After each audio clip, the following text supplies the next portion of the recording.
Bismillahirrahmanirrahim.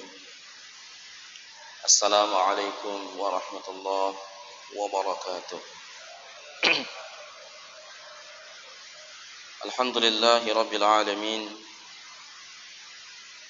Alhamdulillahilladzi arsala rasulahu bil huda wa dinil haqq liyudhhirahu ala dini kullihi wa kafa billahi shahida. Asyhadu an la ilaha illallah wahdahu la syarika la iqraran bihi wa tauhida. Wa asyhadu anna Muhammadan abduhu wa rasuluh sallallahu alaihi wasallam tasliman mazida. Amma ba'd. Allahumma alimna ma yanfa'una wanfa'na bima 'allamtana wa zidna ilman. Allahumma inna nas'aluka ilman nafi'an wa rizqan thayyiban wa 'amalan mutaqabbalan. Rabbi israh li sadri wa yassir li amri wahlul 'uqdatam min lisani yafqahu qawli. Ikhwati wa akhwati rahimanallah wa iyyakum. Saudara dan saudariku yang saya cintai karena Allah Subhanahu wa taala. Alhamdulillah, puji syukur kita kepada Allah Subhanahu wa taala. Pada malam hari ini Allah Subhanahu wa taala pertemukan kita. Dalam waktu yang lama kita tidak berjumpa, atau mungkin ada yang belum pernah berjumpa. Dan hari ini Allah Subhanahu wa taala jumpakan kita. Ini adalah nikmat yang azim, nikmat yang agung. Berjumpa dengan teman seiman, berjumpa dengan orang-orang yang sama-sama mengimani, apalagi bermanhaj yang sama, adalah merupakan kenikmatan. Sebagaimana Abu Sulaiman At-Ta'i rahimahullah ta'ala, atau juga Al-Imam Al-Munkadir rahimahullah ta'ala, beliau pernah mengatakan, ma uridu an abqa fid dunya ila thalath. Aku tidak ingin hidup berlama-lama di dunia ini kecuali dengan 3 perkara. Yang pertama adalah salatul lail, salat malam. Yang kedua adalah wassalatul jamaah, salat berjamaah. Yang ketiga adalah liqaul ikhwan, itu berjumpa dengan saudara seiman. Dan mudah-mudahan Allah Subhanahu wa taala sering memperjumpakan kita. Dan semoga Allah Subhanahu wa taala menjumpakan kita di yaumin azim, di hari yang besar dalam keridhaannya, yaitu di surga Allah Subhanahu wa taala. Dan ini semua tentu dengan iman dan amal saleh. Saudaraku seiman, para asatidzah dan juga para ikhwan yang dirahmati Allah Subhanahu wa taala, pembahasan kita pada malam hari ini adalah berkaitan dengan haula'i alladziina yuhibbuhullah Subhanahu wa ta'ala. Mereka orang-orang yang dicintai Allah Subhanahu wa ta'ala. Dan tentunya kita berharap kita termasuk orang-orang yang dicintai Allah Subhanahu wa ta'ala. Untuk mengetahui siapakah yang dicintai Allah Subhanahu wa ta'ala, tentu kita mesti merujuk kepada firman Allah Subhanahu wa ta'ala.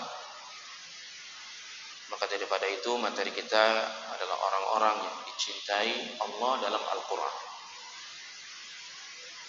Dan Allah Subhanahu wa ta'ala mencintai hambanya dengan 2 cara. Yang pertama adalah disebutkan namanya wahada qalilun wa nadhirun. Yang pertama disebutkan namanya langsung, dan ini sedikit. Yang kedua adalah orang-orang yang dicintai Allah Subhanahu wa taala dari sifatnya. Dan kalau kita merujuk di Quran, ada 8 orang-orang yang dicintai Allah Subhanahu wa taala karena sifat yang mulia. Ini yang akan kita bahas pada kesempatan yang berbahagia ini. Kalau berbicara tentang orang yang dicintai Allah secara spesifik nama, maka sedikit kita dapatkan dalam Al-Quran. Tapi kita mesti beriman dengan orang-orang yang Allah Subhanahu wa taala cintai, maka kita beriman bahwa dia dicintai. atau yang disebutkan Nabi SAW, seperti misalnya Nabi berkata kepada sahabatnya tentang orang yang dicintai Allah dan dia mencintai Allah dan Rasulnya dalam perang Khaybar.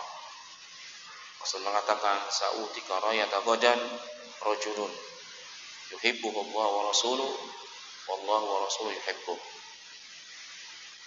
Akan aku berikan panji perang besok pada perang Khaybar pada seorang laki-laki yang dia mencintai Allah Rasulnya dan Allah dan Rasulnya mencintai. Siapa dia? Ali bin Abi Thalib.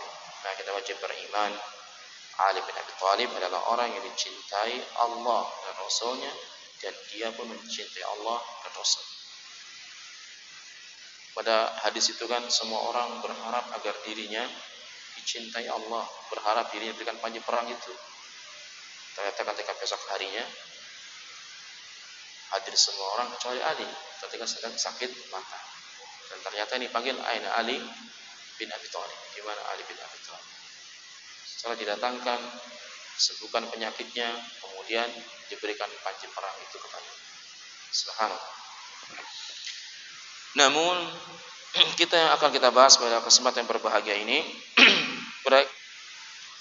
berkaitan dengan orang-orang yang Allah cintai dalam Al-Quran, bukan nama-namanya, tapi karena sifat yang ada padanya, sifat mulianya. Dan kalau kita bedah Al-Quran atau para ulama yang telah membedah ini, maka akan didapatkan ada 8 orang yang dicintai Allah Subhanahu wa taala dari sifat-sifat yang mulianya. Yang pertama adalah al-muhsinun, yaitu orang-orang yang berbuat apa? Kebajikan. Jadi orang-orang yang berbuat kebajikan ini adalah di antara orang-orang yang dicintai Allah Subhanahu wa taala. Dan ini paling banyak disebutkan di dalam Al-Quran. Paling banyak disebut dalam Al-Quran. Karena ya, dari 8 sifat orang yang dicintai Allah itu, ada yang disebutkan 1 saja. Ada yang disebutkan 3. Tapi paling banyak adalah apa? Orang-orang yang berbuat kebaikan ini sampai disebutkan 5 tempat dalam Al-Quran. Yang pertama adalah dalam surat Al-Baqarah 195,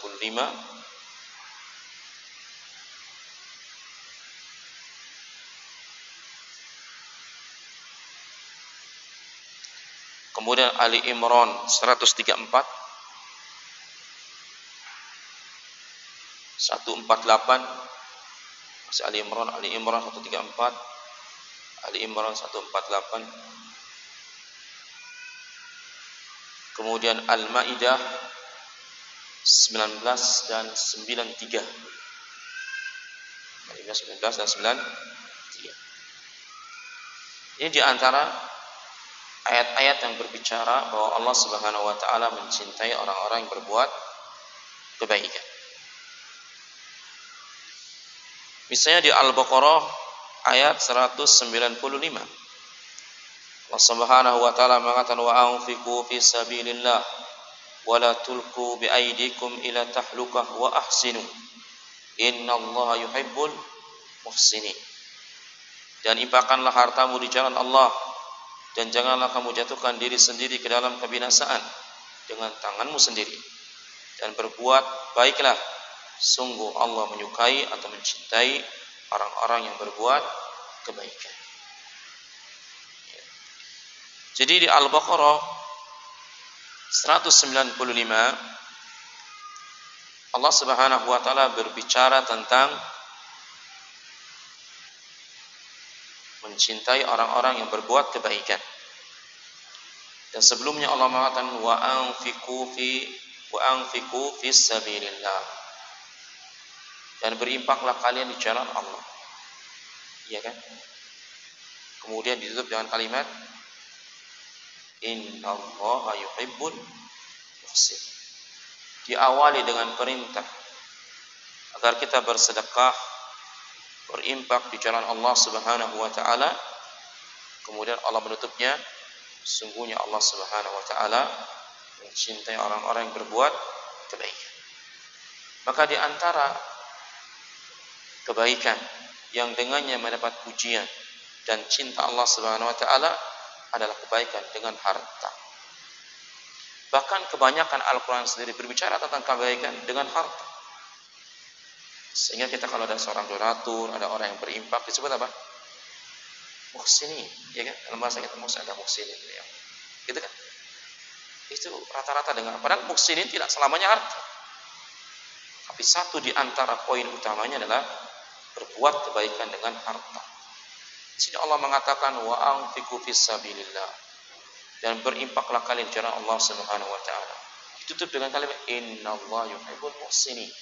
Sungguhnya Allah Subhanahu wa taala mencintai orang-orang yang berbuat kebaikan.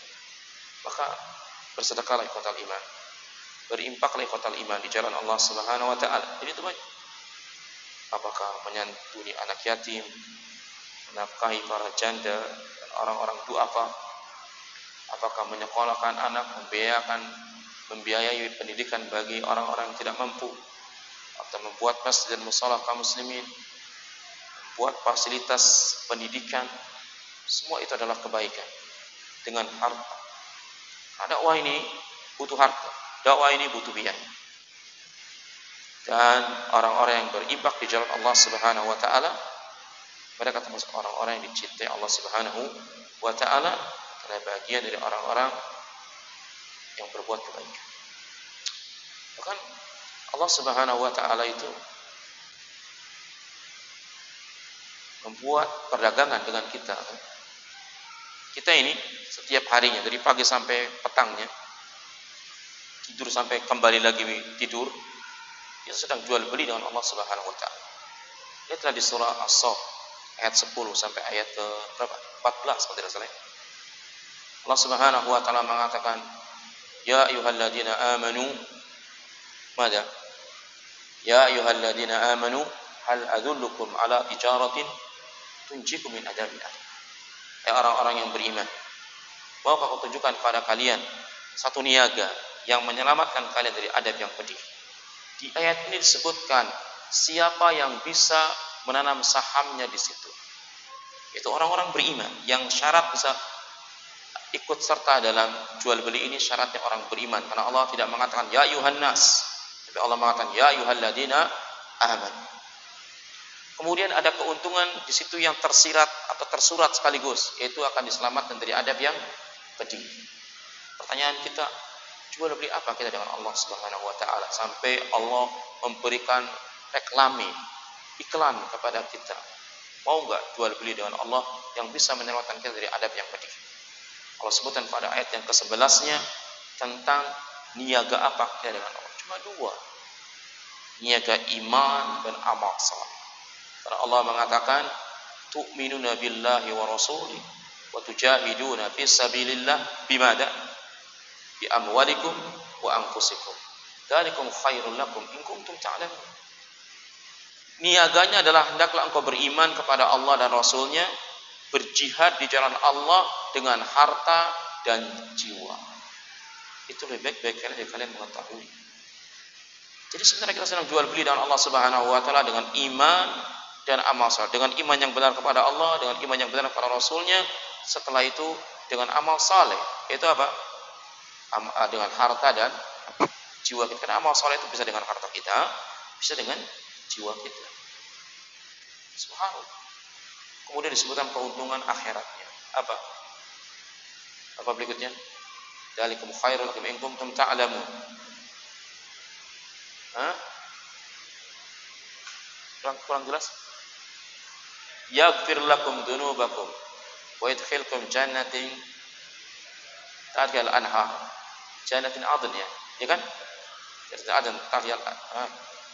Yaghfir lakum min dzunubikum yaghfir lakum dzunubakum wa yadkhilkum jannatin 'adn wa masakin thayyibatan fi jannatin 'adn. Akan diampuni dosa kalian dan kalian akan dimasukkan ke dalam surga Adn. Itu yang masakin apa? Maskan-maskan hunian, tempat hunian yang megah ada di surga. Kemudian dimasukkan ke dalam surga. Sudah surga. Itu keuntungan akhirat. Keuntungan dunianya Allah sebutkan ayat berikutnya. Wa ukhra tuhibbunaha nasrum minallah wa fathuqan. Allah akan berikan kemenangan kepada kalian dalam waktu yang dekat, dibukakan negeri-negeri menjadi Islam. Subhanallah. Di sana disebutkan apa? Berjihad dengan harta dan jiwa. Nah, ikhwatal iman, di sini disebutkan wa anfiqu fi sabilillah. Ya, walaupun di sini disebutkan berjihadnya dengan harta di jalan Allah Subhanahu wa taala atau berinfak di jalan Allah Subhanahu wa taala itu yang tidak membuat kita binasa. Dia tidak boros, tidak cor-coran, bersama itu kita tidak punya kemampuan untuk bertahan hidup. Ya.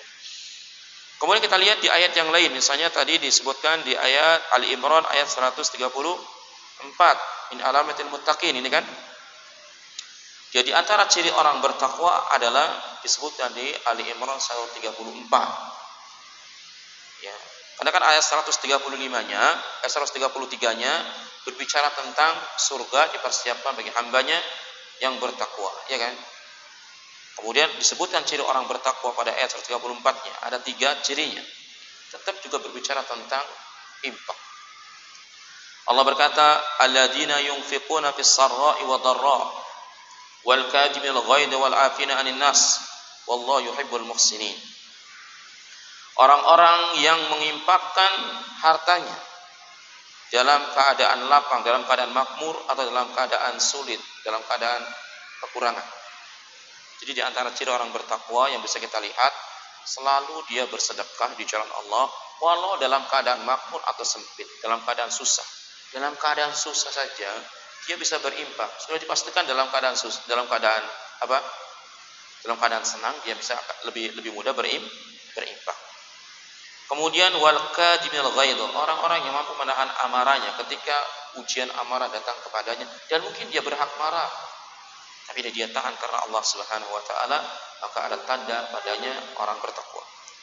Wal afina 'anil nas, dan orang-orang yang memaafkan kesalahan orang lain. Kita hidup bersama manusia. Kadang kita berbuat salah, kadang orang lain berbuat salah. Maka ketika orang lain membuat kezaliman atau kesalahan pada kita, maka maafkan. Maka sungguhnya memberikan maaf dan berbuat kebaikan ada pahala yang besar si Allah Subhanahu wa taala. Nah, Allah mengatakan, "Wa man afa wa aslaha ajru 'ala Allah." Barang siapa yang memaafkan dan buat kebaikan, maka besar pahalanya si Allah Subhanahu wa taala. Ketiganya, berinfak, kemudian menahan amarah dan memaafkan kesalahan orang lain adalah bagian dari kebaikan. Karena Allah mengatakan, "Wallahu yuhibbul muhsinin." Dan Allah Subhanahu wa taala mencintai orang-orang yang berbuat kebaikan. Kan gitu ya? Dan tentu di ayat-ayat yang lain juga sama, ya, di ayat-ayat juga sama. Yang jelas Allah Subhanahu wa taala mencintai orang yang berbuat kebaikan. Maka berbuatlah kebaikan ikhwatal iman dengan apa yang kita miliki. Kita berharap mencapai derajat cintanya Allah Subhanahu wa taala. Kebaikan sama hamba ada minimalnya pada 3 perkara. Yaitu Allah tu'addihi, atau dikatakan apa dalam sebenarnya perkataan Al-Imam Ibnu Mubarak rahimahullah pernah ditanya tentang bagaimana seorang baik akhlaknya kepada orang lain, ya. Maka dia mengatakan kaful adha, menahan diri untuk tidak menyakiti orang lain, wa badlun nida, dan memberikan bantuan pada orang lain, kemudian wa biwajhi talqin inda liqa, dan wajah yang menyenangkan, wajah yang berseri ketika ketemu saudara. Jadi berbuat baik kepada sesama adalah tidak menyakiti dia, baik dengan lisan ataupun perbuatan. Berbuat baik kepada hamba adalah gemar menolong, baik dengan tenaganya, dengan ucapannya, dengan hartanya, dengan kedudukannya, dengan berbagai macam yang kita miliki. Para pejabat-pejabat itu mesti memudahkan kemudahan kepada masyarakatnya. Jangan dipersulit. Jangan ada kaidah kalau bisa dipersulit, apa? Ini dipermudah. Ini orang akan dipersulit urusannya di dunianya juga di akhirat oleh Allah Subhanahu wa taala. Mestinya kalau bisa dipermudah, ngapain dipersulit? Selama tidak melanggar aturan syar'i. Ya, maka mudahkan urusan orang lain, Allah akan mudahkan urusan di dunia dan di akhirat. Ini janji Nabi sallallahu alaihi wasallam. Adapun berbuat baik kepada Allah Subhanahu wa taala, karena sebagaimana disebutkan dalam hadis Jibril ketika Jibril bertanya kepada Nabi, "Ya Muhammad, akhbirni 'anil ihsan." Ya Muhammad, kabarkan kepadaku tentang ihsan. Maka beliau mengatakan, "An ta'budallah ka'annaka tarah. Fa in lam takun tarahu, fa innahu yarak." Beribadah kepada Allah seakan-akan kau melihatnya, dan jika engkau tidak melihatnya, pasti Allah melihatmu. Jadi ihsan kepada Allah adalah di mana seorang selalu di dalam merasa selalu diawasi Allah Subhanahu wa taala. Wal muhsinuna alladzina madza fi muraqabatillah. Seorang yang selalu dalam pengawasan Allah, dirinya selalu merasa diawasi Allah Subhanahu wa taala. Kalau dia senantiasa merasa Allah mengawasi, jadi itu pasti Allah mengawasi kita. Pasti dia akan dalam keadaan sebaik-baik keadaan. Makanya derajat yang tinggi dalam ihsan adalah al-ihsan. Karena kan tangganya Islam, kemudian iman, kemudian ihsan. Maka seorang kalau sampai derajat ihsan, maka dia telah baik akhlaknya kepada Allah dan baik akhlaknya kepada hamba. Karena akhlak ada dua, akhlak hamba kepada penciptanya, akhlak hamba kepada sesamanya. Akhlak hamba kepada penciptanya juga harus dua. Yang pertama aridha bi hukmillahi syar'i, yang kedua aridha bi taqdirillahi subhanahu wa ta'ala. Jadi seorang hamba baik akhlaknya kepada Allah kalau memiliki dua keridhaan. Yang pertama ridha dengan hukum Allah Subhanahu wa taala syariat, seperti Allah perintahkan kita salat pada waktu, dia ridha. Perintahkan Allah berpuasa dalam Ramadan, kita ridha. Diperintahkan seorang wanita berhijab, dia ridha. Maka dia baik akhlaknya pada Allah Subhanahu wa taala dalam sisi hukum. Tapi ini tidak akan baik akhlak kita kepada Allah hanya dengan keridhaan ini, sampai memiliki keridhaan yang kedua, yaitu apa? Baik akhlaknya dengan baik akhlaknya kepada Allah dengan ridho kepada takdirnya. Kadang-kadang ada orang baik dalam ibadahnya kepada Allah, tapi ketika diberi ujian dia enggak ridho, maka enggak baik dia akhlaknya kepada Allah Subhanahu wa taala. Nah, Allah akan uji kita dengan musibah, penderitaan, kematian, hilang rasa aman, kelaparan, pertengkaran, perselisihan di antara kita, ujian Allah Subhanahu wa taala. Allah timpakan kepada kita dan kita tidak menginginkan itu, bukan? Tapi Allah timpakan kepada kita. Mau ridho enggak? Mau sabar tidak? Ya, maka syaratnya dua, seorang dikatakan akhlaknya baik kepada Allah atau memiliki dua keridhaan. Ridho kepada hukumnya, ridho kepada apa?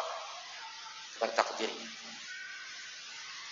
Sedangkan baiknya akhlak hamba kepada samanya tadi disebutkan oleh Mubarak, tidak menyakitinya, mudah menolongnya, dan berjumpa dalam wajah yang menyenangkan. Berjumpa dengan saudara itu wajahnya mesti berseri-seri, orang senang. Jangan pasang wajah angker. Ada orang katanya udah belajar ngaji, tapi orang takut sama dia kalau jumpa, atau orang menghindar. Kenapa? Karena serem mungkin. Salam orang nggak dijawab. Akhirnya ada bila sunnah. Jadi mana sunnahnya? Nah, ini bukan sunnah. Nah inilah makna daripada hadis Rasul, innama bu'ustu liutami makarimil akhlak. Sesungguhnya aku diutus untuk menyempurnakan akhlak. Tadi akhlak kepada Allah, akhlak kepada hamba.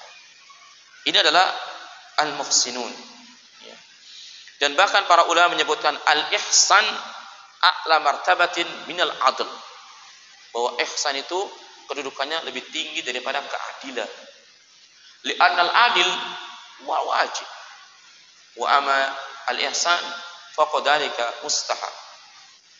Karena keadilan adalah kewajiban hamba yang harus yang mau atau tidak mau harus melaksanakan itu. Kalau ihsan di atasnya, maka menjadi mandub sunnah baginya. Karena kita hidup ini harus adil ikhwatal iman. Al-Imam Syekh Abdurrahman Nasir As-Sa'di dalam Jawabul Akhbar, ketika dia mensyarah hadis, kan dia karangan beliau dan beliau zaman syarahnya yang mengatakan ad-dulmu dulumatu yauman qiyamah. Kezaliman adalah kegelapan di hari kiamat. Beliau menyebutkan bahwa sesungguhnya kita di dunia wajib untuk berlaku adil. Kalau kita tidak adil, maka jatuh pada lawannya apa? Zalim. Kita ini kalau nggak adil, zalim. Karena beliau mengatakan kullu atau jami'ul khairat wal adalah wa jami'us sayiat wa dul. Setiap kebaikan-kebaikan adalah keadilan dan setiap kejelekan-kejelekan adalah kezaliman. Dia mengatakan kalau engkau salat lima waktu, engkau orang yang adil. Kalau engkau berpuasa Ramadan, engkau orang yang adil. Wanita berhijab, orang yang adil. Begitu. Ya, setiap ketaatan, setiap kebaikan. Tapi pelanggarannya adalah kezaliman. Subhanallah. Ya. Maka ini kan kewajiban. Kita dilarang untuk berbuat zalim. Gitu. Tapi berbuat kebaikan di atas keadilan itu ihsan. Walaupun adil itu kebaikan. Ya. Tapi ihsan di atas itu. Allahu akbar. Ya. Nah, sebenarnya tentu pembahasan ihsan banyak ya, tapi kita tidak sedang membahas tentang khusus ihsan. Tapi kita membahas tentang orang-orang yang dicintai Allah Subhanahu wa taala dalam Al-Qur'an. Dan yang pertama adalah orang yang berbuat kebaikan. Maka berbuatlah kebaikan yang bisa kita lakukan agar mendapatkan cintanya Allah Subhanahu wa taala. Kemudian ikhwatal iman yang kedua, ikhwatal iman dari Allah Subhanahu wa taala, yang kedua adalah al-muttaqun, yaitu orang-orang apa yang bertakwa. Muttaqun dibahas atau tidak? Karena dalam khutbah Jumat disinggung juga ini tadi ya. Bait orang yang bertakwa. Dan ini disebutkan pada 3 tempat dalam Al-Quran. Kalah ya dengan ihsan 5. Takwa 3. Yang pertama adalah di surah Ali Imran 76, At-Taubah ayat 4 dan 7. Ali Imran berapa tadi? 6. At-Taubah 4 dan 7. Tapi ada keunikan di 3 ayat itu. Jadi ketika Allah Subhanahu wa taala menyatakan dirinya mencintai orang-orang yang bertakwa, ketiga ayat coba antum cek, semuanya berbicara yang sama. Ada 2 kesamaan. Yang pertama, semua diawali dengan orang-orang yang menunaikan janjinya. Dan yang kedua, semuanya menggunakan kalimat taukid. Innallaha yuhibbul muttaqin. Kalau tadi muhsinin tidak. Di surah Ali Imran 134 Allah mengatakan wallahu yuhibbul muhsinin. Dan Allah, bukan sungguhnya Allah. Tapi di Al-Muttaqun ini semua ayatnya diawali berbicara tentang orang-orang yang menunaikan janji. Kemudian diakhiri dengan innallaha yuhibbul muttaqin. Sesungguhnya Allah mencintai orang-orang yang bertakwa. Maka seakan-akan kata para ulama, seakan-akan Allah ingin mengatakan kepada kita bahwa rumusan orang bertakwa adalah orang-orang yang menepati janji. Ya. Lihat ya, kita baca misalnya di Ali Imran berapa tadi? 76. Allah mengatakan bala wa man aufa bi ahdihi wattaqa fa innallaha yuhibbul muttaqin. Ya, sebenarnya barang siapa yang menunaikan janjinya dan bertakwa, maka sesungguhnya Allah Subhanahu wa taala mencintai orang-orang yang bertakwa. Jadi orang-orang yang menunaikan janji ini Allah dan bertakwa, maka sungguhnya Allah mencintai orang-orang yang bertakwa. Kita lihat di ayat At-Taubah ayat 4. Allah mengatakan ilal ladina ahadtum minal musyrikin tsumma lam yanqusukum syai'a wa lam yudahiru 'alaikum ahada fa'atimu ilaihim ahdahum ila muddatihim innallaha yuhibbul muttaqin. Kecuali orang-orang yang berjanji pada kalian dari orang-orang musyrikin, kemudian mereka tidak mengurangi isi perjanjian itu, tidak mengkhianati isi perjanjian itu sedikit pun.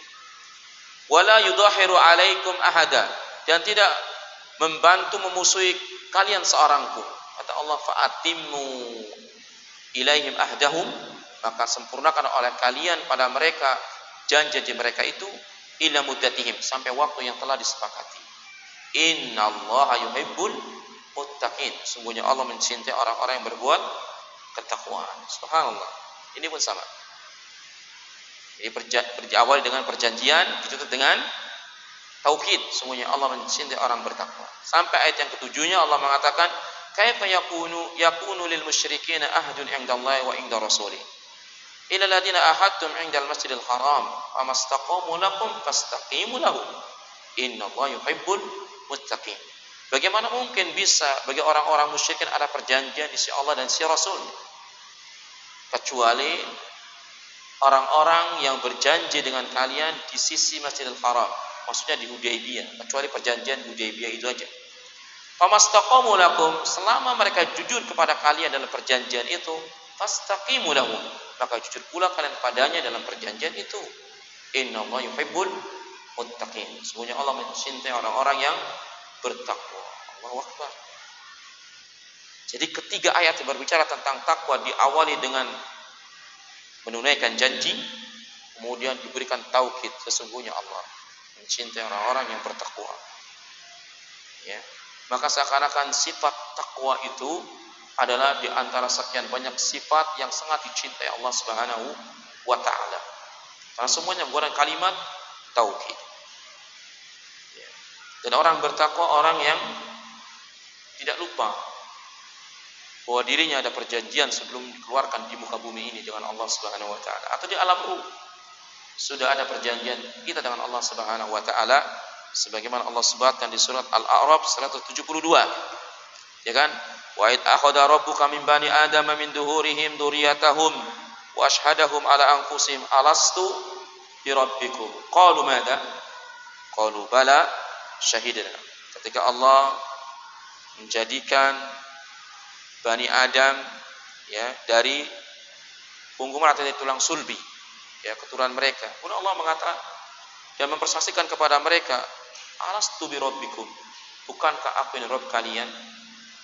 Maka kita semua mengatakan, qalu bala syahidna, benar ya Rabb, kami bersaksi engkau adalah Rabb kami.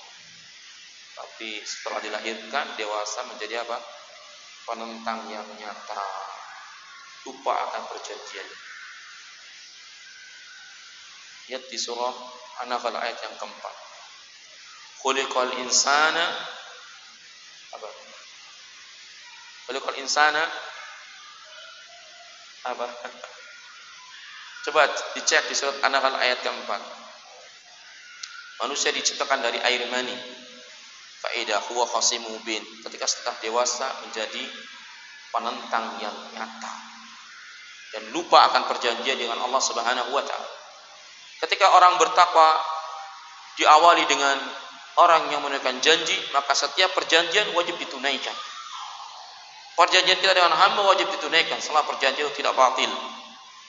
Bagaimana dengan perjanjian kita dengan pencipta yang menciptakan kita, memberikan kehidupan kita, memberikan kasih sayang pada kita? Maka itu wajib ditunaikan lebih daripada yang lainnya. Dan perjanjian itulah kelak yang akan dihisab, diminta pertanggungjawaban besar pada Allah Subhanahu wa taala sebelum yang lainnya. Ya. Takwa adalah apa takwa itu? Takwa pada dasarnya adalah ja'ala bainaka wa baina an-nar wiqayatan. Takwa itu menjadikan dirimu dan neraka adalah penghalang. Ada tameng, ada barzakh yang tidak bisa neraka itu menyentuh kita karena tertamengi dengan barzakh itu. Definisi yang paling singkat dari takwa adalah apa yang dikatakan Al-Imam Hasan Al-Basri rahimahullah taala, di mana beliau mengatakan at-taqwa an ta'amala bima amara Allah wa an tastanna bima nahaa anhu. Takwa adalah engkau mengamalkan apa yang diperintahkan dan meninggalkan apa yang dilarangnya. Tapi definisi takwa yang paling bagus dari puji para ulama, kata Ibnu Qayyim rahimahullah, adalah definisi takwa yang disebutkan oleh siapa? Talqin bin Abdullah. Dan beliau mengatakan at-taqwa an ta'mala bi ta'atillah ala nuri minallah tarju sawaballah wa an tatruka ma'siyatallah ala nuri minallah tukhafu iqaballah. Takwa adalah engkau mengamalkan ketaatan dengan cahaya dari Allah dalam rangka mengharap pahalanya, dan meninggalkan kemaksiatan kepada Allah dan dengan cahaya, dengan ilmu dari Allah dalam rangka takut akan azab. Ini definisi takwa yang paling baik. Maka orang-orang yang bertakwa menjaga dirinya tidak alfa dari perintah Allah Subhanahu wa taala, dan menjaga dirinya berhenti daripada apa saja yang dilarang Allah dan Rasul. Jadi dosa seorang hamba, kemaksiatan seorang hamba itu bukan sekedar melaksanakan larangan. Ini yang banyak dipahami oleh sebagian manusia, sebagian kita, bahwa orang dikatakan maksiat, kalau melanggar aturan Allah dari si larangan. Kalau orang mencuri gitu kan, kalau orang mabuk-mabuk gitu ya, ini berarti bermaksiat. Padahal kemaksiatan yang paling besar meninggalkan perintah Allah Subhanahu wa taala. Allah perintahkan salat, enggak mau salat. Allah perintahkan puasa, enggak mau puasa. Itu kemaksiatan. Makanya taubat seorang bermaksiat kepada Allah dilihat dari kemaksiatannya. Kalau kemaksiatannya dalam meninggalkan perintah, maka taubatnya mengamalkan dan melaksanakan perintah. Kalau kemaksiatannya adalah melakukan yang dilarang, maka kewajibannya meninggalkan. Sekarang permasalahannya adalah, kalau saya tanyakan kepada antum semua, mana sih yang lebih mudah melaksanakan perintah atau meninggalkan larangan? Mana yang lebih mudah? Melaksanakan perintah atau meninggalkan larangan? Mana yang lebih mudah bagi kita? Ikhwan, jangan sampai dijawab oleh ummahat. Meninggal larangan lebih mudah, iya kah? Atau melaksanakan perintah lebih mudah? Ya, itu loh jawabannya. Meninggalkan larangan lebih mudah. Walau kenyataannya tidak selalu berbanding lurus dengan kebenaran. Kenyataannya orang sulit meninggalkan larangan. Dakwah itu, kalau antum ngajak sholat, ngajak orang berpuasa, ngajak orang berhijab, diterima walau mereka belum mau melakukannya. Tapi ketika antum melarang, ini nggak boleh, haram, ini nggak boleh, nggak ada sunnahnya, ada reaksi tidak? Reaksinya banyak. Nabi SAW diusir dari kampungnya, diberi sayembara hidup dan mati 100 ekor onta. Itu karena Nabi SAW melarang kaum musyrikin untuk menyembah berhala-berhala masa itu. Kalau Nabi suruh berimpak, mau dia. Tapi ketika menyembah Allah saja mereka mengatakan ajala ilaha ilaha wahida, ini hadalah syai'un ujab. Muhammad, apa kamu akan jadikan pada kami satu sembahan doang? Air, mana ada sembahan dari nenek moyang kami satu sembahan? Karena orang musyrikin Quraisy itu pemikirannya kontradiktif. Mereka itu mengatakan, kenapa mereka enggak mau nyembah satu Tuhan saja? Mereka mengatakan, kita nyembah banyak Tuhan saja, urusan kita ini enggak kelar-kelar. Keributan masih, kemiskinan masih. Bagaimana kalau nyembah satu Tuhan saja? Itu mereka. Kalau Tuhan yang banyak aja enggak bisa, gitu. Bagaimana Tuhan yang satu? Maka mengatakan, inna hadalah syai'un ujab. Allahu akbar. Sama ketika mereka mengatakan makan bangkai, menurut orang kafir Quraisy itu adalah makanan terlezat, makanan terbaik daripada makanan yang kita sembelih. Apa alasannya? Karena kalau bangkai itu pilihan Allah Subhanahu wa taala, kata mereka.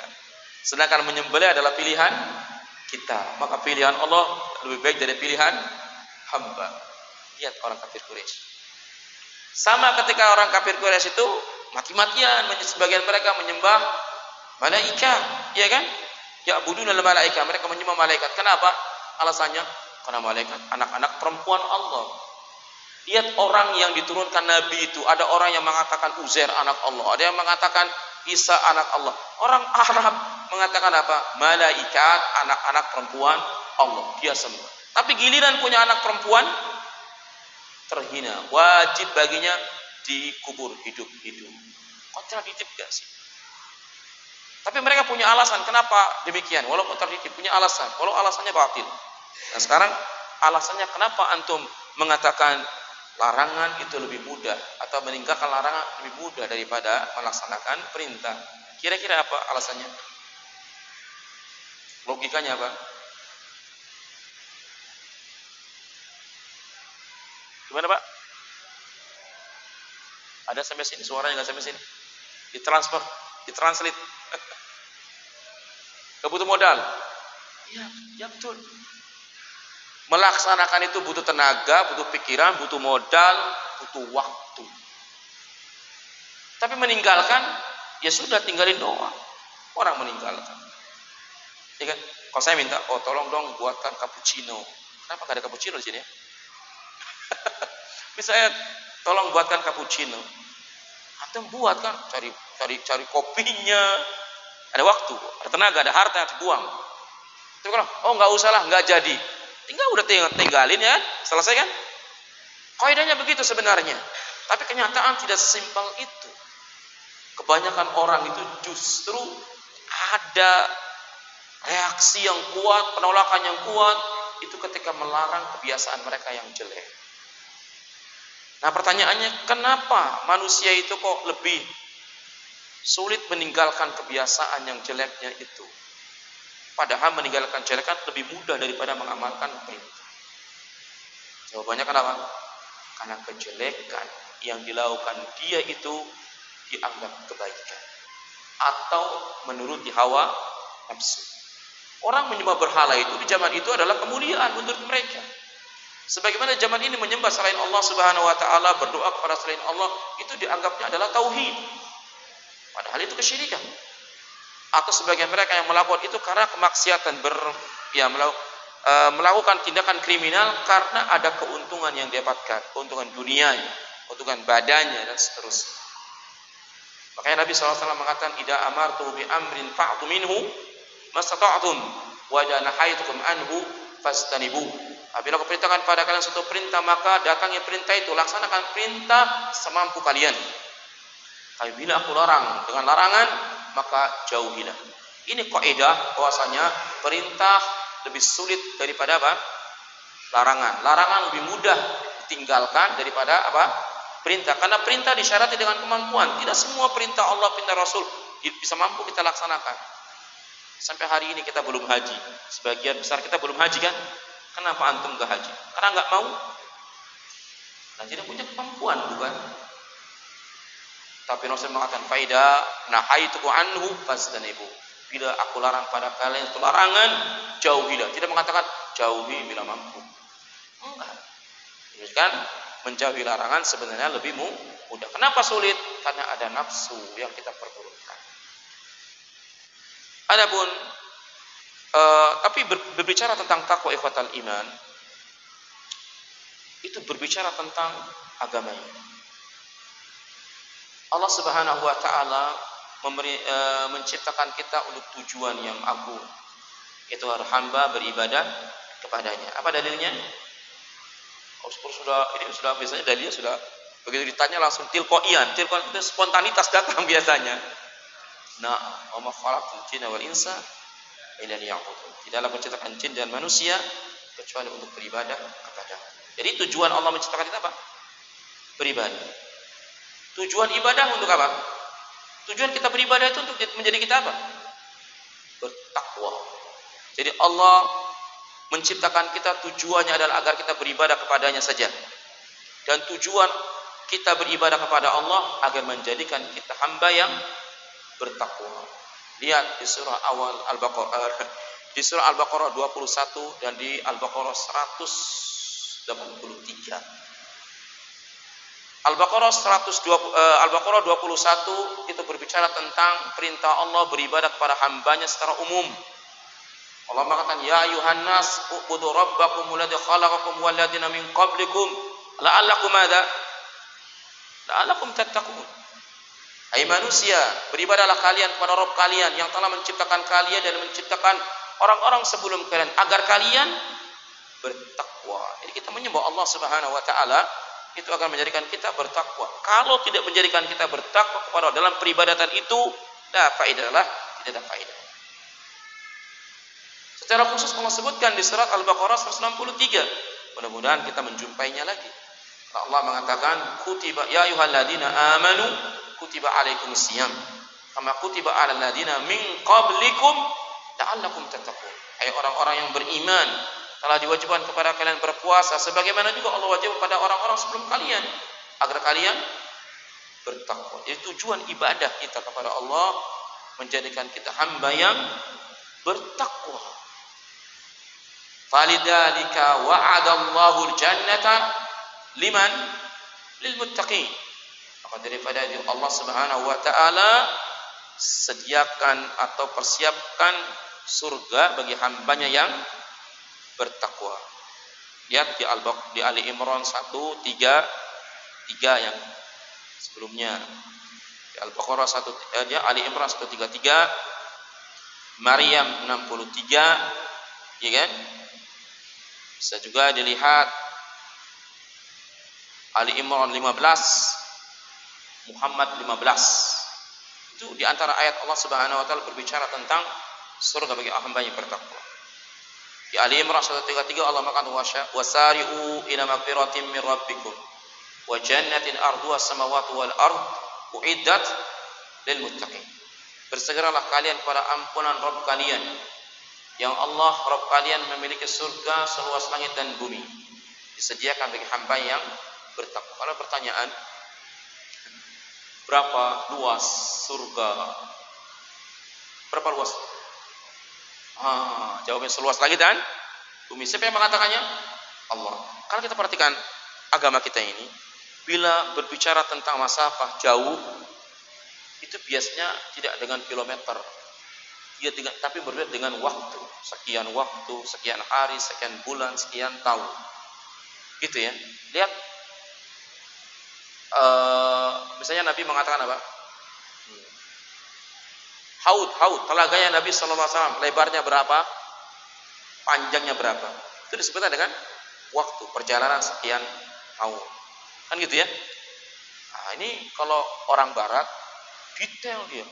Beratnya bumi, sekian ton, juta ton, buatnya matahari. Itu nimbangnya pakai apa itu? Pakai apa nimbangnya? Perkara yang gaib. Subhanallah ya. Kemudian Allah lihat di Ar-Maryam 63, tilkal jannatu allati nurithu min ibadina man kana taqiyya. Surga yang akan diwariskan kepada hamba-hamba kami bagi mereka yang bertakwa. Subhanallah. Ja'alallahu wa iyyakum minal muttaqin. Kita berharap pada Allah semoga kita semua jadikan hamba-hamba yang bertakwa. Lihat ikhwatal iman, runtunannya Allah perintahkan kita beribadah, dan tujuan ibadah kita membentuk kita menjadi orang bertakwa.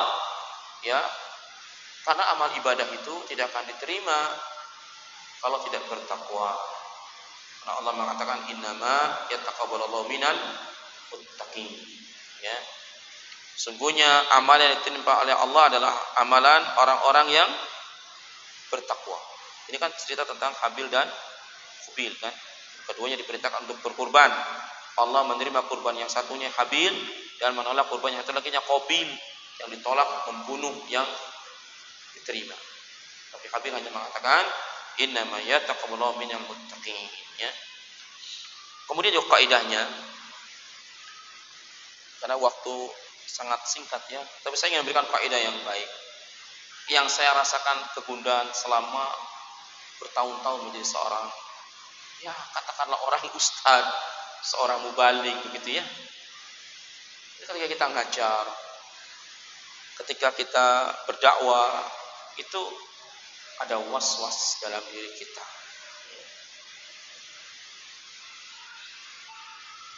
Was-wasnya apa? Ketika saya ngajar itu, apakah saya ini sedang mengajar dunia atau sedang mengajar akhirat? Bisa jadi yang orang lihat tentang kita bahwa kita adalah berada di dunia agama, berada di lembaga kebaikan, bisa jadi hati kita adalah bukan itu, tapi kita mengharapkan dunia. Dan sejelek-jelek orang adalah yang nampak dohirnya adalah baik agamanya, tapi dia mencari keuntungan dalam agama itu, dunia dia di agama itu. Itu harus diwaspadai oleh kita memiliki rasa takut itu. Tetapi ketika kegundahan itu ada, maka Allah dan Rasulnya menjawab agar kita menjadi orang yang sakinah, tenang. Karena Allah menjamin itu, orang yang duduk di majelis ilmu, mempelajari Quran, kemudian agama Allah, nazalat alaihimu mada sakinah. Allah turunkan padanya adalah ketenangan. Maka setelah kita pelajari, kita cari di buku, kita baca, ternyata ada hadis Nabi SAW membuat hati saya tenang. Ada di Bulughul Maram di bab akhir di Kitabul Jami, ya tentang serba-serbi, beberapa tentang akhlak. Nabi sallallahu alaihi wasallam yang kurang lebih hadisnya mengatakan halaka abda dinar wa abda dirham, ya kan? Binasalah hamba dinar, artinya pencinta dunia. Celaka dia. Disebutkan ida u'tiya radiya wa idza lam yu'ta lam yarda. Bila dia diberikan dunia maka dia ridho, apabila tidak diberi maka dia tidak ridho. Jadi kalau dia mendapatkan dunia dari ta'limnya, maka dia akan mendapatkan keridhaan. Tapi kalau tidak menerima, dia murka, dia enggak ridho. Maka ini hamba dinar, hamba dirham. Dan para ulama dalam kitabul ilmi, dalam kitab tentang motivasi ilmu mengatakan, hendaklah para dai ketika menyebarkan dakwah tujuannya adalah apa? Ta'limun nas, rabbul jahli an nafsi wa an ghairi. Mengangkat kebodohan pada diri dan orang lain itu. Itu dikatakan Imam Ahmad rahimahullah taala. Tidak ada yang lebih, yang tidak ada yang mengalahkan tentang baiknya niat seorang dalam menuntut ilmu. Ditanya, ya wahai Abu Abdullah, bagaimana itu? Beliau berkata, idza nawa rabbul jahli an nafsi wa an ghairi. Apabila tujuan belajar ilmu, tujuan dakwanya mengangkat kebodohan pada dirinya dan pada orang lain. Tujuannya ta'limun nas al khairat, mengajarkan kepada manusia. Yang lain di belakang itu jangan dipikirkan. Bila ada alhamdulillah rezeki min Allah, bila tidak ada alhamdulillah bersyukur juga. Pasti Allah akan cukupkan orang-orang yang berjuang di jalan Allah Subhanahu wa taala. Niat yang penting. Niat bisa merubah kebaikan seorang menjadi jelek dan sebaliknya. Ya. Habis waktunya. Azan. Penting ada pertanyaan. Tapi saya ingin menyampaikan, ada dalam Al-Quran, saya lupa ayatnya. Allah Subhanahu wa taala mengatakan, walladzina utu ma'at walladzina atau apa sih? Walladzina utu ma'atau wa qulubuhum wajilah wa ila rabbihim raji'un. Ya, saya tinggal ketik dulu ayatnya.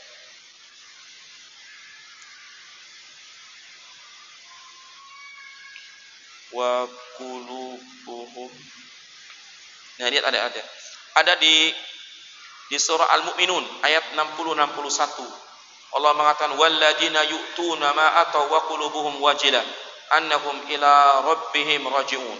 Dan orang-orang yang memberikan apa yang mereka bisa berikan pada orang lain, tapi hati mereka dalam ketakutan kepada Rabb mereka akan dikembalikan. Mendengar turun ayat ini, Aisyah bertanya pada suaminya, ya Rasulullah, ahaula'i ladina yu'tuna ma'at wa qulubuhum wajilah ahum yusrikun ahum yashribunul khamra ahum yaznun. Apakah mereka adalah orang-orang yang pencuri? Apakah mereka adalah orang-orang yang minum khamr? Apakah mereka para pezina sehingga mereka takut hati mereka? Maka Rasulullah mengatakan, la ya bintas sadiq walakinahum humul ladina yusallun yuzakun yatasaddaqun. Mereka adalah orang yang sholat, mereka adalah orang yang berzakat, orang yang berinfak dan kebaikan yang lainnya.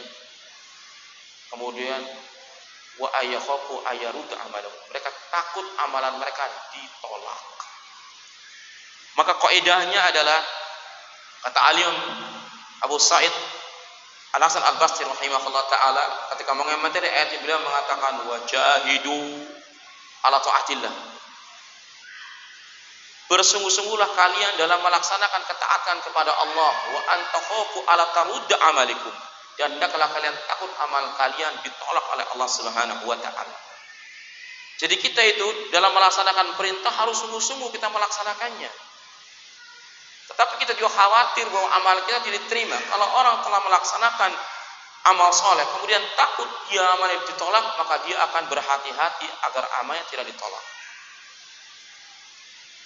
Kemudian beliau mengatakan wa innal mu'mina man jama'ata hasanatan wa syafaqatan wa innal munafiqa man jama'a isa'atan wa amna.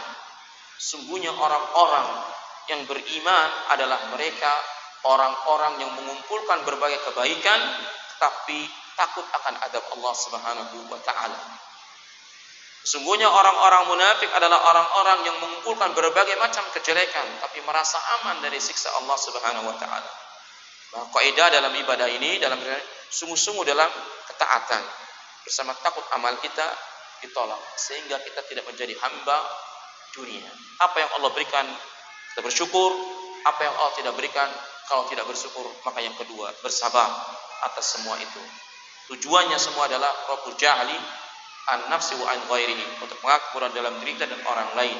Semoga Allah Subhanahu wa taala menjaga amal kita semua.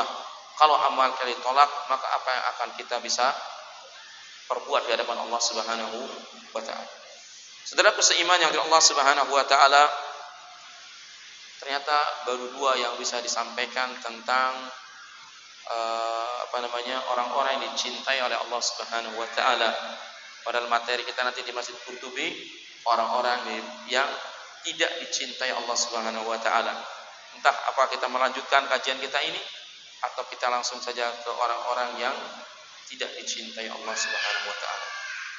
Aqulu qouli hadza wa astaghfirullahal azim. Subhanaka wa hamdik asyhadu an la ilaha illa anta astaghfiruka wa atubu ilaik. Wassalamu alaikum warahmatullahi wabarakatuh. Saya kalau di Batam itu udah kajian adat selesai ya. Alhamdulillah khair insyaallah.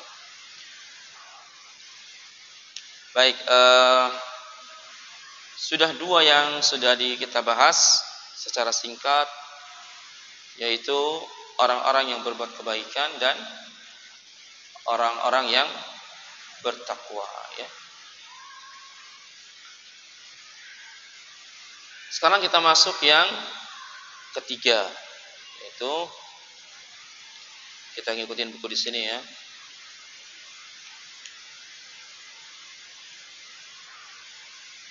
Yaitu as-sabirun, orang-orang yang bersabar. Orang-orang yang bersabar. Orang-orang yang bersabar juga termasuk orang-orang yang dicintai Allah Subhanahu wa taala dalam Al-Qur'an. Dan ini ada satu ayat saja yang berbicara Allah Subhanahu wa taala mencintai orang-orang yang bersabar, yaitu di Ali Imran 146. Di Ali Imran 146. Allah Subhanahu wa taala berfirman, "Wa ka'ayyim min nabiyyin qatala ma'ahu ribbiyuna katsir. Fama wahanu lima asabahum fi sabilillah wa ma dha'ufu wa mastakanu. Wallahu yuhibbus sabirin." Dan betapa banyak nabi yang berperang didampingi jumlah besar dari pengikutnya yang bertakwa. Mereka tidak menjadi lemah karena bencana yang menimpanya di jalan Allah. Tidak patah semangat dan tidak pula menyerah kepada musuh. Dan Allah mencintai orang-orang yang bersabar. Allahu Akbar ya. Tetapi ini disebutkan satu saja. Kalau muhsinun tadi berapa? 5 ayat dalam Quran. Orang yang bertakwa berapa? 3 ayat dalam Al-Quran. Nah, orang yang sabar ini disebutkan hanya 1 ayat. 1 ayat itu sudah cukup bagi kita menjadikan diri kita harus bersabar. Kenapa? Mau 1, mau 2, mau 3 itu sama saja. Karena sama-sama Allah mencintainya. Tapi kalau kita berbicara tentang kesabaran, dari ayat-ayat Allah Subhanahu wa taala banyak berbicara kesabaran. Dan semuanya dalam kebaikan, keindahan. Tidak ada dalam ayat Allah berbicara kesabaran kecuali penutupnya dalam keindahan. Ya kan? Misalnya di surah Ar-Ra'd ayat 22. Allah Subhanahu wa taala atau bukan itu. Ya bisa juga di situ. Bisa juga lah. Tapi ayat Ar-Ra'd 22 tidak hanya berbicara kesabaran. Kesabaran yang dengannya mencapai cintanya Allah atau Allah mencintai mereka orang yang bersabar adalah kesabaran yang dibangun di atas keikhlasan. Sabar yang dibangun di atas keikhlasan. Adakah kesabaran yang dibangun di atas selain ikhlas? Banyak. Adakah orang bersabar menyembah berhala? Ada. Kenapa orang itu nyembah berhala terus, nggak mau tobat gitu? Sabar dia di situ. Ada orang sabar dalam kemaksiatan. Ada orang sabar dari penipu. Sabar di situ. Walau maling kan resikonya berat. Kalau ketangkep masyarakat, wah bisa hilang nyawa itu. Minimalnya babak belur, ya kan? Tapi kenapa jadi pencopet terus? Sabar dia di situ. Walau resikonya besar. Makanya sabar yang dengannya seorang sampai dicintai Allah, sabar yang dibangun di atas keikhlasan. Lihat di surat Ar-Ra'd ayat 22. Allah mengatakan walladzina sabaru ibtigha'a wajhi rabbihim. Dan orang-orang yang bersabar yang mengharap wajah Rabb mereka. Ini apa? Sabar di atas keikhlasan. Wa aqamu sholata, dan menegakkan salat, wa anfaqu mimma razaqnahum, dan menginfakkan apa-apa yang Allah rezekikan pada mereka, sirra wa alaniyah, baik sembunyi-sembunyi atau terang-terangan, wa yadra'una bil hasani sayyi'ah, dan mereka menolak kejelekan dengan kebaikan. Ulaika lahum uqbadda, dan mereka adalah orang-orang, bagi mereka adalah sebaik-baik tempat kembali. Lihat ujungnya bagus tidak? Bagus. Balasan terbaik, keindahan di akhir bagi orang-orang yang sabar. Yang sabarnya di atas keikhlasan. Ya kan? Subhanallah. Lihat juga misalnya di surah Al-Baqarah. Apa?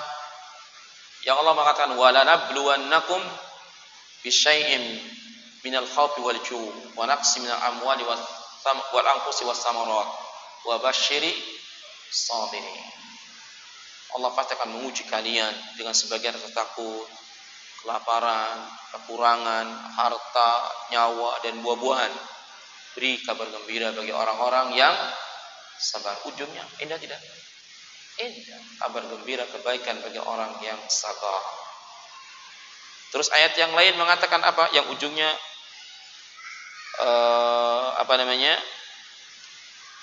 wallahu ma'as sabirin. Ini di sini tidak disebut ya. Ujungnya apa? Yang wa iyyakum minkum mi'atus sabirun, ya.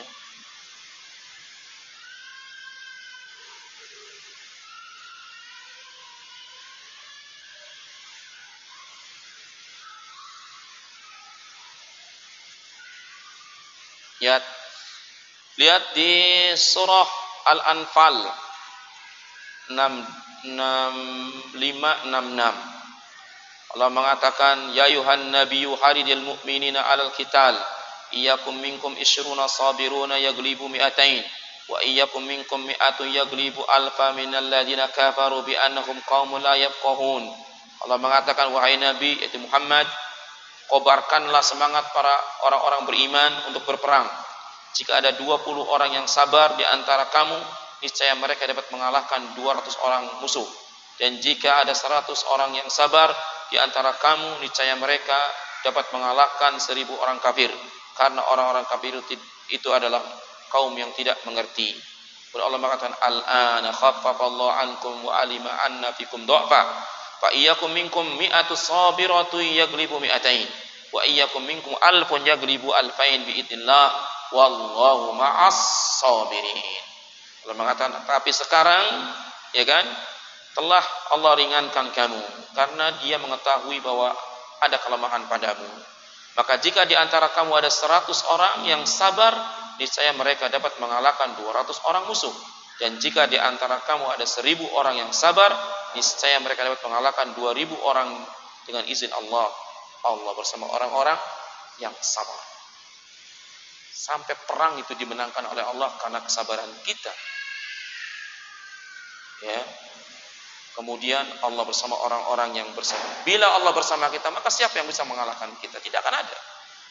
Syaratnya kita dimenangkan oleh dalam peperangan adalah kita bersabar di jalan Allah Subhanahu wa taala. Allahu akbar. Kemudian di surat Az-Zumar ayat 10 Allah mengatakan apa? Innama yuwaffas sabiruna ajruhum bighairi hisab. Sesungguhnya Allah akan membalas bagi orang yang sabar pahala yang tak terhingga. Kaidah syar'i bila berbicara tentang banyak maka tidak pernah disebutkan angka-angka. Kalau disebutkan angka-angka masih sedikit. Kalau misalnya akan dapat pahala 1000, 1001 lebih banyak dari 1000, ya kan? Tapi tidak disebutkan tak terhingga. Ajruhum bighairi hisab. Pahala mereka tak terhingga. Sama seperti Allah mengutamakan puasa. Nabi sallallahu alaihi wasallam hadis qudsi Allah berkata, "Inna amali ibnu Adam lahu al-hasanatu ila asra amsalihah ila sab'atu mi'atu di'fin illa sauma fa innahu li wa ana ajzibihi." Seluruh amalan anak Adam adalah untuk anak Adam kecuali puasa. Kata beliau, satu kebaikan akan dibalas 10 sampai 700 kali lipat kecuali puasa. Sungguhnya puasa untukku dan aku sendiri yang akan memberinya. Tidak disebutkan pahalanya berapa, saking banyaknya. Ya Allahu akbar. Maka orang-orang yang sabar adalah orang-orang yang dicintai Allah. Walaupun satu ayat itu sudah cukup baik itu bahwa kesabaran sangat dicintai Allah Subhanahu wa taala. Jadi kalau kita bedah tentang ayat Al-Qur'an berbicara tentang kesabaran, ujung daripada firman Allah adalah keindahan bagi orang-orang yang sabar. Dan para ulama menyebutkan sabar itu pada 3 tempat. Yang pertama sabar dalam ketaatan, yang kedua sabar dari menjauhi kemaksiatan, yang ketiga sabar di dalam mendapat ujian. Kama ta'lamun, sebagaimana antum ketahui ini. Di kesabaran kita itu ada di 3 keadaan ini. Harus sabar. Dalam ketaatan kepada Allah Subhanahu wa taala juga harus sabar. Karena ketaatan itu beban bagi manusia. Makanya seorang muslim yang berakal dan balik disebut apa? Mukallaf. Orang-orang yang dibebani beban syariat. Ya tidak? Dibebani ini dan itu. Maka syariat ini ada beban nih kita. Salat 5 waktu beban bagi kita. Yang Nabi Musa mintakan Nabi kita, minta lagi. 5 masih banyak, berat itu umatmu. Coba kalau saya Nabi, oke gitu. Dikasih berapa ya? Tapi Nabi kita malu. Tapi Allah mengatakan al-khamsah ya khamsun. Yang 5 waktu itu pahalanya 50 waktu. Ya. Seorang melaksanakan sholat 5 waktu, kita bagi laki-laki yang makanya ada tulisan-tulisan di media sosial, yang paling berat bagi laki-laki adalah bukan perjalanan mendaki gunung, tapi melangkah kakinya kemana? Ke masjid sholat jam. Benar tidak? Betul. Coba mendaki gunung itu sholat waktu enggak? Enggak. Ya. Sholat waktu berat. Loh, tapi kenapa sebagian orang kok ringan melakukannya? Yang pertama, karena sabar. Dia sabar menjalankan aktivitas itu. Dengan kesabaran beban yang berat ini menjadi ringan. Banyak para ulama kata as-sabru yu'inu ala kulli amali. Kesabaran akan menolong setiap amalan. Amalan yang apa saja yang dianggap berat oleh orang lain, bila dikerjakan dengan sabar, tuntas juga insya Allah. Dan kita wajib menuntaskan kehidupan kita di dunia dengan baik, dengan sabar. Menjadi thalabul ilmi sepanjang hayatnya. Kenapa kok bisa? Ya karena sabar menjadi thalabul ilmi. Berumah tangga sampai tua, sampai kematian menjemput salah satu di antara keduanya. Kenapa demikian? Karena sabar dia menjalankan rumah tangganya. Tanpa kesabaran bubar rumah tangga di awal-awal pernikahan. Sebagaimana sebagian thalabul ilmi bubar di awal-awal, dia mencari ilmu, nggak sanggup, banyak hafalan, banyak ini, subhanallah. Karena tidak sabar. Maka sungguhnya kita harus sabar di dalam melaksanakan ketaatan pada Allah. Karena apa? Karena ketaatan itu ada beban di pundak kita. Tetapi ada orang yang lebih mulia daripada orang-orang yang melaksanakan ketaatan karena kesabaran, yaitu orang-orang yang melaksanakan ketaatan karena kebutuhan. Kalau sudah derajatnya kebutuhan, maka pasti akan dia cari seperti kita cari makan dan minum. Orang kelaparan pasti akan mati-matian cari makan dan minum, walau kadang melakukan kedoliman. Coba kalau seandainya antum pada derajat ini luar biasa, di mana ibadah tidak lagi dianggap beban, tapi dianggap kebutuhan, seperti kita butuh pada makan dan minum, pasti dia akan berusaha keras ya untuk beribadah pada Allah Subhanahu wa taala. Sedang yang kedua adalah sabar dari kemaksiatan. Kita harus bersabar agar tidak melakukan kemaksiatan apa-apa yang dilarang Allah Subhanahu wa taala. Sabar tidak berjudi, sabar tidak minum khamr, sabar enggak merokok. Rokok kemaksiatan. Haram hukum. Berusaha untuk meninggalkan. Ya kan? Sabar semua. Sabar. Ya pokoknya dari perkara-perkara yang dilarang oleh Allah Subhanahu. Sabar, riba. Terutama di kampung saya, sana di Batam, yang udah kayak Singapura. Segala sesuatu itu sulit. Mau buat rumah nggak bisa kalau tanpa riba. Cari tanah aja susah. Negerinya kecil. Semua transaksinya ribawi. Mau sabar nggak ngontrak? Orang, kalau kita nggak riba, kita nggak akan punya rumah. Kalau nggak riba, kita nggak punya motor, nggak punya mobil. Semuanya fasilitas itu dipermudah. Coba antum mau beli cash sama beli kredit, mana orang pilih itu? Orang-orang itu. Iya, kredit, disuruh kredit kita. Saya nawar motor mau cash, nggak bisa pak, segitu. Subhanallah. Tapi kalau kredit nanti dikasih ini pak, kasih ini, gitu dia. Bahwa sabar nggak dari riba, gitu kan? Harus para ibu-ibu sabar ya, belum punya rumah. Kayaknya antum punya rumah semua. Kalau kami masih ngontrak. Subhanallah. Mudah-mudahan Allah Subhanahu wa taala berikan rumah di surga. Sabar. Kemudian yang ketiga, sabar dari ujian. Sebagai mereka sabar dalam ibadah, kita juga harus sabar dalam ujian. Bahkan mungkin orang-orang yang beriman akan diuji oleh Allah Subhanahu wa taala dengan ujian yang bertubi-tubi. Makanya kan Allah mengatakan di Al-Ankabut ayat 2, ahasiban nasu ayatraku ayaqulu amanna wa hum la yuftanun.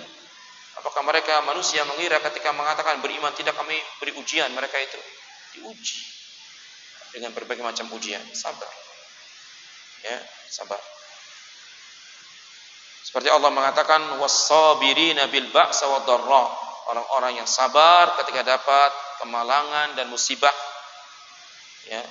Maka Allah katakan ulaika alladziina shadaqu. Mereka adalah orang-orang yang jujur, yang benar. Ulaika humul muttaqun. Mereka adalah orang-orang yang bertakwa. Indah lagi ujungnya kan, sabar itu. Dan puncaknya kita masuk surga dengan apa? Dengan kesabaran. Kita masuk surga diizinkan, diberikan keutamaan, diberikan rahmat oleh Allah surga itu karena kesabaran kita. Lihat di surah Ar-Ra'd ayat 23-24. Ar-Ra'd 23-24. Allah mengatakan jannatu adni yadkhulunaha wa man salaha min abaihim wa azwajihim wa dzurriyyatihim wal malaikatu yadkhuluna alaihim min kulli bab salamun alaikum bima sabartum fa ni'ma uqbad dar. Surga Aden yang akan mereka masuki dari orang-orang yang baik, orang yang saleh, dari nenek moyang mereka, dari pasangan mereka, dari keturunan mereka. Dan malaikat akan masuk kepada mereka di setiap pintu-pintu mereka, di rumah-rumah mereka yang di surga, masuk kepada mereka. Apa yang dikatakan malaikat di setiap pintu-pintu orang beriman, orang yang masuk surga? Malaikat mengatakan, salamun alaikum bima sabartum.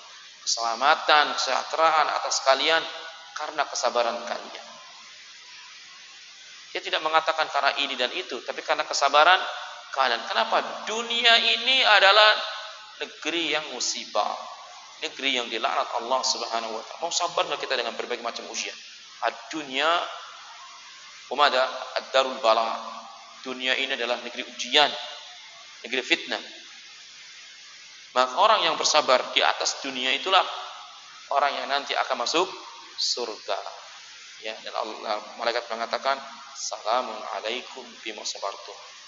Keselamatan atas kalian karena kesabaran kalian. Tapi juga mengatakan Zuyan itu dunia bil makari. Dunia ini dihiasi dengan perkara yang tidak disukai oleh iman. Ya.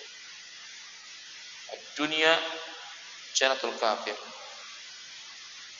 Wasijnu lil mu'min. Dunia surganya orang kafir, penjara bagi orang beriman.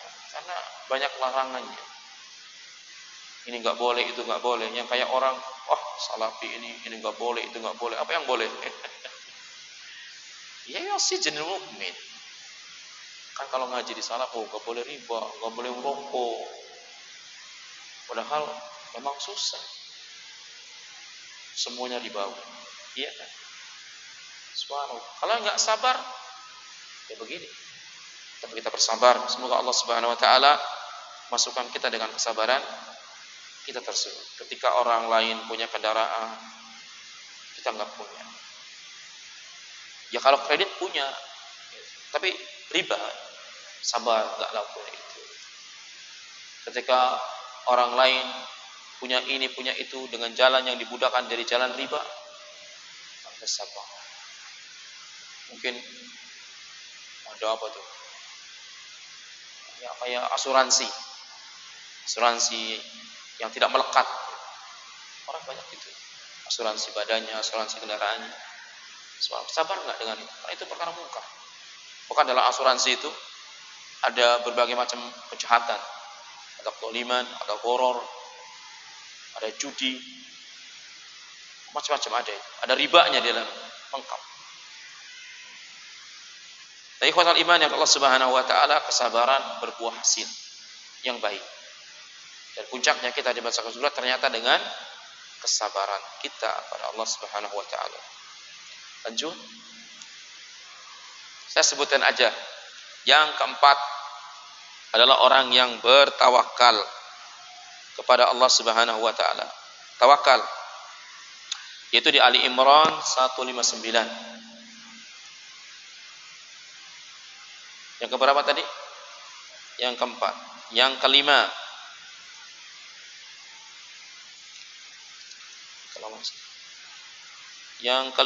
Hilang pula ini. Saya sudah ada tulis di Facebook saya sebenarnya. Lebih ringkas. Orang yang bertawakal tadi di surat apa tadi? 105 Ali Imran 159.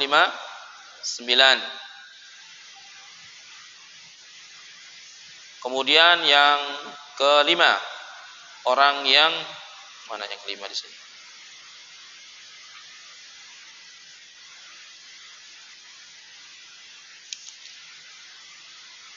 Orang yang bersuci, orang yang bertaubat dan orang yang bersuci. Orang yang bertaubat dan orang yang mensucikan dirinya.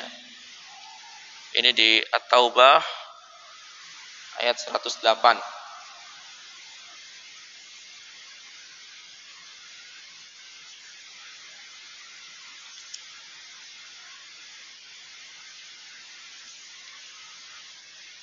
Itu yang keberapa tadi? Keenam. Yang ketujuh, orang-orang yang berbuat keadilan.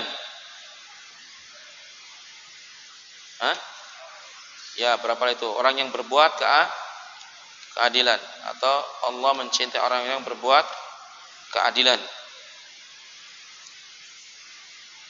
Di ayat apa itu? Ayatnya bisa dilihat di Al-Maidah 42. Al-Maidah 42, Al-Mumtahanah ayat 8.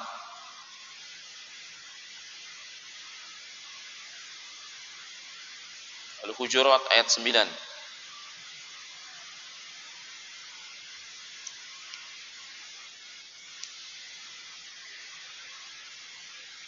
Yang keberapa lagi? 7.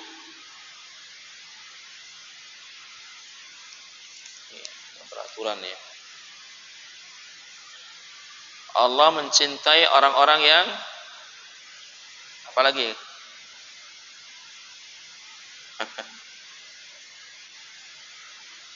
Berbaris, atau orang-orang yang berperang di jalan Allah dengan barisan yang lurus.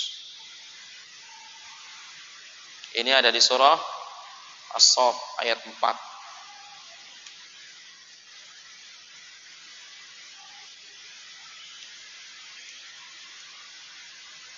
Mana yang belum? Karena ada 8.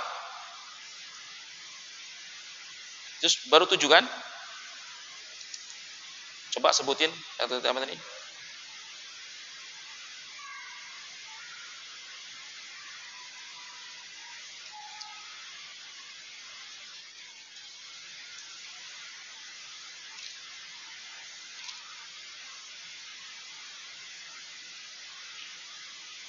Tadi terhapus karena saya di Facebook tadi ya. Kita cek lagi ya.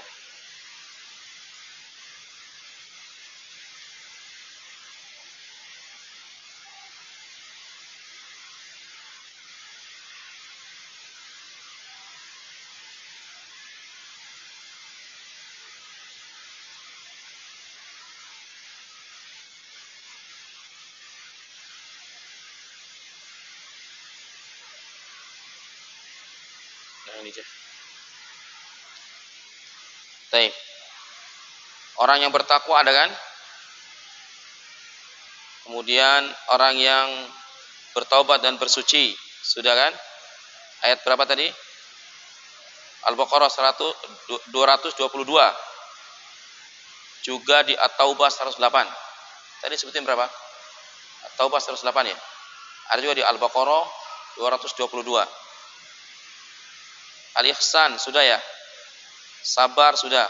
Tawakal sudah. Adil sudah. Udah, 8 lurus dalam dan teratur dalam barisan. 8. Apa yang enggak ada? Udah semua itu tadi. 8 kan? 8 kan? Oh 7 sih. Al-Muhsinun terus takwa, as-sabirun, tawakal, bertaubat dan bersuci kan? Keadilan. Orang yang dalam barisan. Apa yang enggak ada tadi? Hah? Orang terus dalam barisan huda kan? Orang yang adil, tawakal, sabar, ihsan. Ihsan itu muhsinin tadi. Oh, jadi yang kedua dan ketiga yang beda. Orang yang bertaubat sendiri, orang yang bersuci sendiri. Dalilnya sama tapi dipisahkan. Jadi putar-putar tadi kok nggak ada terus ya. Itu dipisahkan. Orang yang bertaubat sendiri, orang yang bersendiri. Innallaha yuhibbut tawwabina wa yuhibbul mutatahhirin. Allah mencintai orang yang bertaubat dan orang yang mensucikan dirinya. Jadi silakan nanti dicari ayatnya. Karena ini penting. Karena ini adalah yang Allah jelaskan kepada kita orang-orang yang dicintainya. Bila Allah Subhanahu wa taala mencintai kita, maka pandangannya Allah akan menjaga pandangan kita, menjaga langkah kita, menjaga hati kita. Sebenarnya hadits qudsi. Dan orang yang dicintainya pasti dalam keridhaannya. Dan orang yang dicintainya pasti orang sebaik-baik manusia. Dan orang yang cintai pasti akan masuk surga. Dari 8 itu, kalau bisa kita miliki 8-8-nya. Bila tidak memiliki 8 itu, satu daripada 8 itu telah cukup bagi kita menjadi orang yang dicintai Allah Subhanahu wa taala. Nah, ada pertanyaan? Ada pertanyaan tidak? Enggak usah ada aja lah itu. Aina. Waalaikumsalam warahmatullahi wabarakatuh.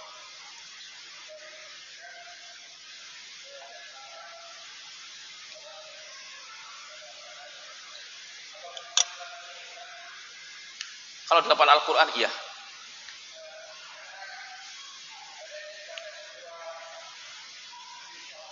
Nah.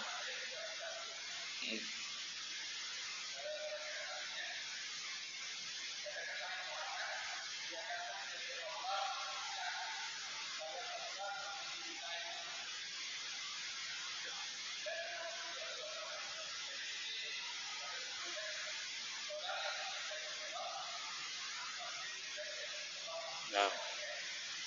Iya. Barakallah. Jazakallah khair. Allah mengatakan kul in kuntum tuhibbunallah fattabi'uni yuhibbukumullah wa yaghfir lakum dzunubakum. Lihat redaksi ayat. Allah mengatakan kul, katakanlah Muhammad pada manusia itu, in kuntum tuhibbunallah, jika kalian mencintai Allah, fattabi'uni, ikutilah aku Muhammad. Keuntungan apa? Yuhibbukumullah, ya kan? Allah pasti akan mencintai kalian, wa yaghfir lakum dzunubakum. Allah akan mengampuni dosa kalian. Mana ayat yang mengatakan innallaha? Enggak ada kan? Yuhibbu. Di sana berbicara tentang cinta, kebenaran cinta, menuntut. Orang-orang mengatakan saya cinta kepada Allah. Mana bukti kamu mencintai Allah itu? Apa buktinya? Di ayat itu menjelaskan harus ittiba'ur rasul. Jadi kalau orang ittiba'ur rasul, maka apa? Dia benar mencintai Allah. Dan dia akan dicintai Allah Subhanahu wa taala. Tapi Allah tidak mengatakan innallaha yuhibbu demikian. Maka ini tidak dimasukkan di dalam ulama dalam pembahasan orang yang dicintai Allah Subhanahu wa taala dalam Al-Qur'an. Tetapi sudah suatu kemestian seorang tidak dianggap bertakwa kecuali dia harus ittiba'u ar-rasul. Seorang tidak dianggap sabar kecuali ittiba'ur rasul. Kalau sabar tidak di atas ittiba'ur rasul, maka sabar bukan di atas wajah Allah Subhanahu wa taala. Nah, tadi menyebutkan sabar itu yang mendapatkan kecintaan, sabar di atas keikhlasan. Seorang kalau tidak mengikuti ittiba'ur rasul, tidak mungkin menjadi orang bertawakal. Tawakalnya kayak apa kalau dia tidak ittiba'u rasul? Maka ayat Ali Imran apa tadi? 31 itu mencakup seluruhnya. Mencakup ke-8-8-nya. Mencakup ke-8-nya karena itu di antara syarat diterimanya amal, dan di antara syarat bukti benarnya cinta seorang, dan di antara sebab seorang diampuni dosanya. Jadi ke-8 sifat yang dicintai Allah itu syaratnya harus itu. Salah satunya harus ittiba'u ar-rasul. Allahu a'lam. Nah, ada lagi? Nah, sampai jam 10 kita.